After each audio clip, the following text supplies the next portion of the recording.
Western Sahara, a sparsely populated vast desert swath, threatens to be the latest flashpoint in a region rife with conflict. It's located to the southwest of Morocco and is mostly controlled by the Moroccan state. But about a fourth of it is the self-declared Sahrawi Arab Democratic Republic, whose independence movement is known as the Polisario Front. Both sides went to war in the mid-1970s after Spain ended its rule, and tens of thousands of Sahrawis still live as refugees. The UN negotiated a truce in 1991, but tensions have long been simmering. In the last few days, the Polisario leader issued a decree ending a commitment to the nearly 3-decade-long ceasefire over a border confrontation, and the group said it launched attacks on Moroccan forces.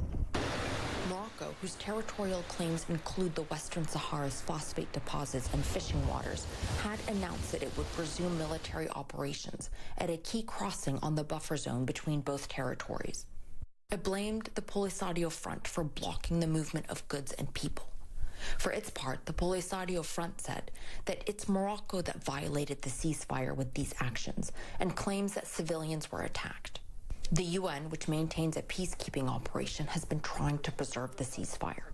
The Secretary General regrets that these efforts have proved unsuccessful and expresses his grave concern regarding the possible consequences of the latest developments. This may be unfolding in what is a remote corner of the African continent, but like so many other conflicts, the consequences can be far-reaching in a region that already knows too much war. Arwa Damon, CNN, Istanbul.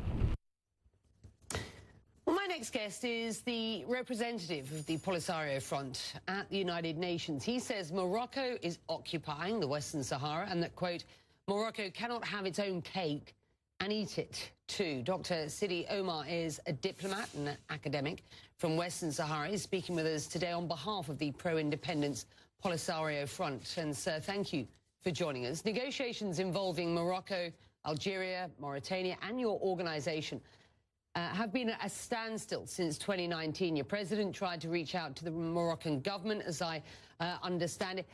How do you reignite discussions at this point? Well, thank you very much for having me. Frankly speaking, at the moment, it's very difficult to talk about any peaceful negotiations because Morocco has already launched a military attack on our land and our people, to which we have had to respond.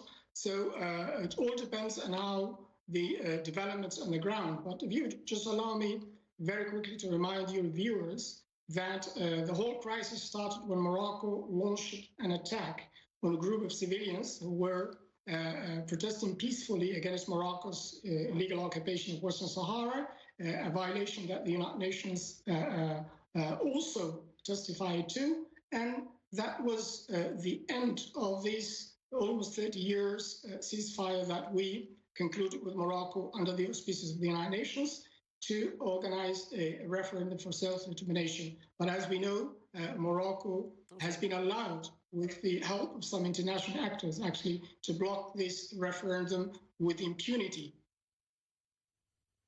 The Sahara Press Service said on Saturday that the Polisario Front has launched attacks against the Royal Moroccan Army in the Western Sahara, quote, and I quote here, causing loss of lives and equipment and disrupting its military plans. Now, the Moroccan government has not yet commented on these claims. What is your response?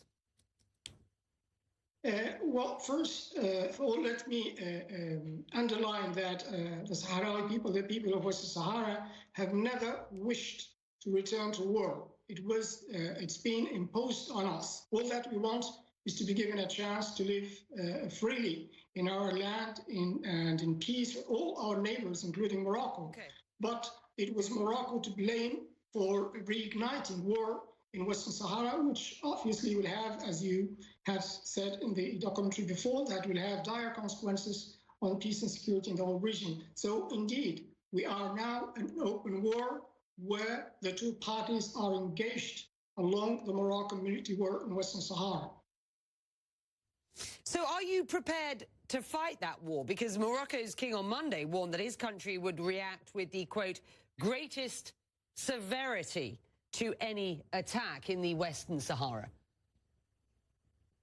Indeed, we have declared that we have resumed our legitimate struggle for liberation, a war that we fought against Morocco for 16 years, at the end of which we forced Morocco to sit on the negotiating table and agree with us on the settlement plan that led to the ceasefire and the hope of a self-determination referendum, which, as I said before, has not been held because Morocco was allowed to block it in the face of the outrageous inaction by the United Nations. So you can imagine it, 30 long years of waiting for the referendum to be held, for us exercising maximum restraint and being extremely patient, have just emboldened Morocco to go on and continue the occupation of our land. So we have been left with no other option but to resume our armed struggle against Morocco until we end the occupation of our land and bring freedom to our country. Who is involved in this conflict, aside from the people of Western Sahara and Morocco? We see proxy wars, sadly, or interference from other countries in conflicts around this wider region on a regular basis. I wonder if you can just give us a sense of who else is involved, who you have been in touch with in the international community, and whether you've received any support from any other parties. This conflict is actually a continuation of an international conflict between the Sahrawi people, led by their legitimate representative, the Frente Polisario, and the occupying forces of Morocco. These are the two parties to this conflict in Northwest Africa. We are the two parties who have negotiated the peace settlement, and we are the two parties who are now engaged on the ground in Western Sahara. Whom we have engaged, obviously, it is the United Nations, Secretary General, and the Security Council, because, as you know, Western Sahara issue is, before the conflict started, is an issue of decolonization on the agenda of the United Nations. And the United Nations is responsible and still for enabling our people to exercise their right to self-determination. So I was speaking of an international conflict that will indeed, if it's allowed to continue, have dire consequences in regional peace and security in the region of North Africa. As the politics of this continue and escalate at this point, and we've been listening to your reasons why and to your explanation of how this has been going on for as long as it has, just describe life for people on the ground, if you will. Politics can infuse the headlines. How does what is going on the political front and on the sort of military front affect the life of daily people, or the daily life of people? Apologies. Well, if you have an illegal occupation going on for almost over 40 decades, you have people living in the occupied territories of Western Sahara under daily oppression, a land that has been sealed off from international community. No one is allowed to enter Western Sahara, that has been converted into the largest prison on earth. So you can imagine what situation our people are living there under this continuing operation. Now, of course, with the war going on, we expect the Moroccan occupying authority to intensify its repression against our people. And I launch an appeal from your respected channel to all international community to come to the aid of our people in the occupied territories, who will be subjected to more repression by the Moroccan authorities as the war goes on. The Moroccan king, reportedly speaking after a telephone call with the UN Secretary General, has said that Rabat remains committed to a ceasefire and has decried the closing of the key highway that crosses between the territory and Mauritania, that blocks the trade routes, of course. Your response to his words of a commitment to a ceasefire? This is a bluff.